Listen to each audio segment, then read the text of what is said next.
আসসালামু আলাইকুম, সবাই কেমন আছেন? আলহামদুলিল্লাহ সবাই খুব ভালো আছে। সবাই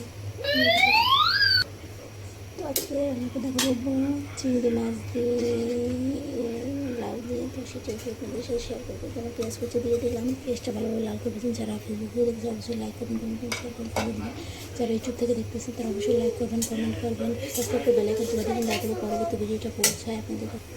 তো প্রথমে পেঁয়াজটা লাল করে ভেজে নেবেন।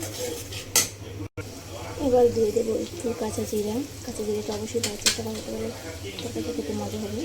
পেঁয়াজটা ভেজে নিচ্ছি। এবার দিয়ে দেবো মশলা বাটা, আদা রসুন কাঁচামরিচ মরিচ জিরা, তারপরে মশলাটা ভালোভাবে কষিয়ে নেবো কিছু সময় জন্য। এবার হলুদ গুঁড়া, মরিচ গুঁড়া, ধনিয়া গুঁড়া, জিরা গুঁড়া আর স্বাদ মতো লবণ।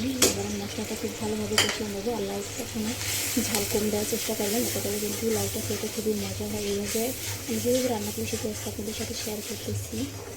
তো চলুন ভিডিওটা শুরু থেকে শেষ পর্যন্ত দেখার আপনাদের কাছে অনুরোধ রইল। মশলাটা খুব ভালোভাবে কষিয়ে নিতে হবে। মশলাটা যত ভালোভাবে কষানো হবে ততটাই কিন্তু খেতে মজা হবে। ওই জন্য চেষ্টা করবেন সবসময় মশলাটা খুব সুন্দরভাবে কষানোর জন্য। মশলাটা বড় সুন্দরভাবে কষানো হয়ে গেছে, অনেক সময় নিয়ে কষাতে হবে। এই দিকে চালিয়ে ফেলেছে, এই পর্যায়ে কিন্তু আমরা চিংড়ি মাছটা দিয়ে দেবো। বা চিংড়ি মাছটা কিছু সময় ভালোভাবে কষিয়ে নেবো, তারপর কিন্তু লাউটা দিয়ে দেবো। আমি বড়ো চিংড়ি দিয়ে রান্না করতে আপনারা ইচ্ছে করে ছোটো চিংড়ি দিয়ে রান্না করতে পারেন। অনেক সুন্দরভাবে চিংড়ি মাছটা কিন্তু কষানো হয়ে গেছে। আর কিছু সময় কষিয়ে তারপর কিন্তু আমি লাউটা দিয়ে দেবো। আমি ঢেকে ঢেকে এখানে কষাতেছি। চিংড়ি মাছটা কিন্তু অনেক সুন্দরভাবে কষানো হয়ে গেছে। এবার আমি লাউটা দিয়ে কিছু সময় ভালোভাবে কষিয়ে দেবো। লাউটার সাথে চিংড়ি মাছটা মশলা কিন্তু ভালোভাবে কষিয়ে নিতে হবে, এতে করে কিন্তু খেতে খুবই মজা হবে।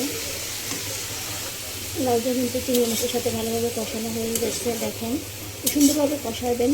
তো মশলাটা ভালোভাবে মিশে নিচ্ছে। এবার কষিয়ে নেবো কিছু সময়ের জন্য। চেষ্টা করবেন লাউটা কষানোর সময় সিদ্ধ করে ফেলতে, তাতে করে কিন্তু পরে ঝোলের পানিটা দিলেই হয়ে যাবে। আমি যদি সবসময় এটাই করি, লাউটা কষানোর ভিতরেই অনেকটা সিদ্ধ করে নিই, পরে ঝোলের পানিটা দিয়ে দিই, লাউটা ভালোভাবে কষিয়ে নেব। এতেই কিন্তু সিদ্ধ হয়ে যাবে অনেকটা।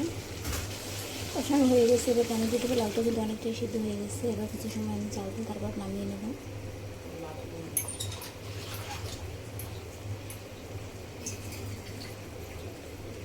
পানিটা একটু বেশি দেবো, আমি ঝোল করে রান্না করবো। এবার ভিডিওটা শুরু থেকে শেষ পর্যন্ত দেখবেন, এইভাবে রান্না করে দেখবেন, তারপর বলবেন কেমন হয়েছে। আমি কিছু সময়ের জন্য ঢাকা দিয়ে দেবো। কিছু সময় পর আবার ফিরে আসতেছি। লাউ কিন্তু স্বাস্থ্যের জন্য খুবই উপকার। এটা কিন্তু অনেকটাই হয়ে গেছে, লাউটা অনেকটা সিদ্ধ হয়ে গেছে। দেখেন কতটা মনে হয়েছে, গলে যেতেছে খুবই করলে। এটা খেতে খুবই মজা। পেট ঠান্ডা থাকলে লাউ কিন্তু শরীরের জন্য খুবই ভালো।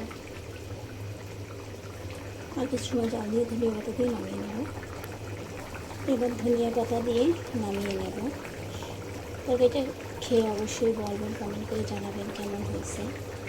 তো আজকের ভিডিওটা এই পর্যন্ত। সবাই ভালো থাকবেন, আমাদের জন্য দোয়া করবেন, যাতে করে দেশটা ঠান্ডা হয়ে যায়, সবাই ভালো থাকতে পারে। এই দোয়াই সবসময় করি, তো করবো। তো সবাই ভালো থাকবেন। আজকে এই পর্যন্ত। আল্লাহ হাফেজ।